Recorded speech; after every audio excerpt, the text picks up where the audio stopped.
mettre en place. Ok. C'est du marais qui est pas. C'est un bon poste ici.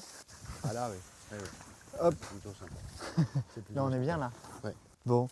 On a de la chance aujourd'hui, Pascal, parce qu'il fait beau. Mais c'est vrai que très Oui. souvent, quand on chasse le canard, il peut faire très froid. Exactement. Il peut pleuvoir. Et c'est quand même très important d'avoir de très bonnes bottes pour ne pas avoir froid. Alors non seulement il peut pleuvoir, mais c'est surtout qu'on est aussi dans un milieu. Exactement. Si on veut ramasser des canards, voilà. On est vraiment dans l'eau. Donc là, on a des parcours ISO qui ont été Oui. faits spécialement justement pour la chasse en zone humide, quand on va partir chasser le canard. C'est important de ne pas avoir froid aux pieds. Qu'est-ce que... Bien sûr, parce qu'on va être au canard, on va être statique. Ou alors bon, si on chasse à la botte, on va dire on va longer les joncs, etc. Ouais. Bon, on va rester avec disons un confort de botte qu'il va falloir avoir lambda. Si on fait que de la chasse à la botte, on peut dire que bon, à la limite, on peut se satisfaire d'une botte classique comme on a essayé précédemment. D'accord. Mais si on parle de passé ou au poste, et effectivement si on est en plein hiver, rien ne vaut le néoprène. Hein. Donc en l'occurrence, celle-ci, moi j'ai remarqué qu'il y avait une épaisseur qui a priori donc est 4 mm et demi, qui pour moi, un néoprène peut être efficace qu'à partir de 4 mm. Qu'à partir de 4 mm. Alors là, ils ont mis la barre un petit peu plus encore, ils ont mis 4 mm et demi. Et Donc, ça, c'est, pour ceux qui ne le savent pas forcément, en fait, le néoprène, ça permet quoi en fait? Ah ben c'est un isolant.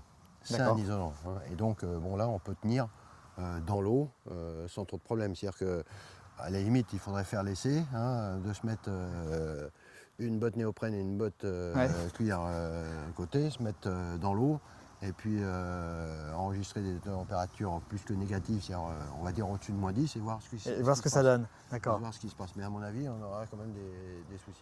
Et alors justement, quand on rentre dans l'eau, quelles sensations on doit avoir? On doit non seulement rien sentir, mais est-ce qu'il y a des sensations particulières qu'on doit avoir avec nos bottes quand on est dans l'eau? Disons, non, enfin a priori il n'y a pas de sensation particulière, c'est à la longue.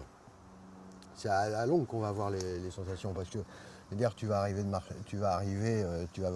avec une botte classique, tu vas rentrer dans l'eau même si elle est on va dire à la pointe de zéro, puisque on va dire où elle est à 1 degré, tu ne vas pas la sentir tout de suite. Par contre, au bout d'une demi-heure, tu vas probablement la sentir. Alors qu'avec des bottes néoprène, tu ne vas pas la sentir tout de suite, tu vas peut-être sentir ça que 2 ou 3 heures après. Ouais, ça veut dire concrètement qu'on peut rester 1 heure et demie sans problème dans l'eau en train d'attendre des canards. À condition aussi d'avoir dans les pieds aussi adapté chaussettes ou chaussons de bottes, etc. Il faut mieux avoir deux petites épaisseurs qu'une seule grosse. Bon, après, bon, alors maintenant il y a tout un tas de chaussettes, etc. high-tech, mais bon, c'est pas le but du jeu. Par contre, ce qui est bien aussi pour les ISO, c'est que bon, on reste encore avec donc un mollet ajustable qui permet de pouvoir justement être en fonction des mollets qu'on a, d'ajuster, de pouvoir ajuster la botte. Et puis ce soufflet qui lui est étanche.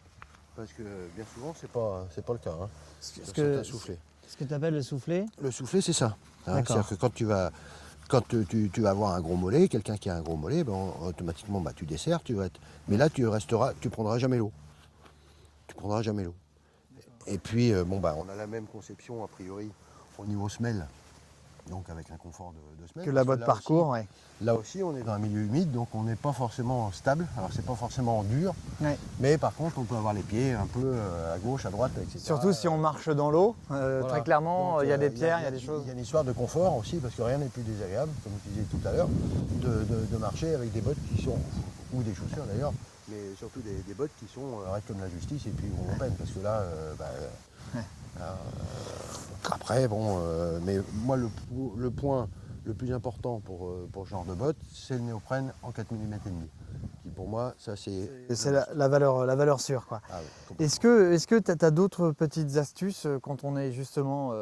qu'on chasse le canard et qu'on doit rester 2 heures et qu'il fait relativement froid, pour éviter justement aux chasseurs d'avoir froid? Alors les bottes, évidemment, mais est-ce qu'il y a, pour éviter d'avoir froid, je sais pas, aux mains ou autre part? Les mains, là c'est pareil, on est dans le milieu humide. Alors moi je suis un adepte aussi au canard des gants néoprène, mais en ayant mis un gant de soie en dessous. D'accord. Déjà on garantit un peu plus.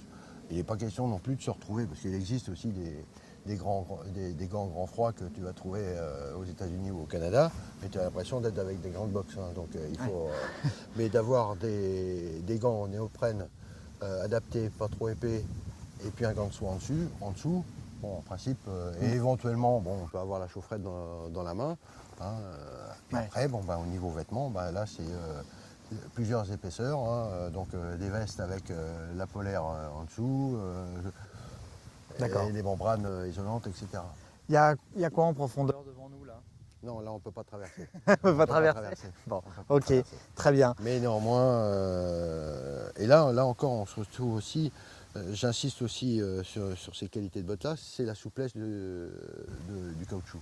Hein, quand on dit mettre caoutchoutier, c'est pas pour rien, et je pense que là aussi c'est un plus, parce que avoir une botte, tu vas prendre une botte, on va dire PVC ou plastique même presque lambda, c'est une galère. Tu vas avoir froid, ça va pas être confortable. Hein, bon, c'est pas plaisant.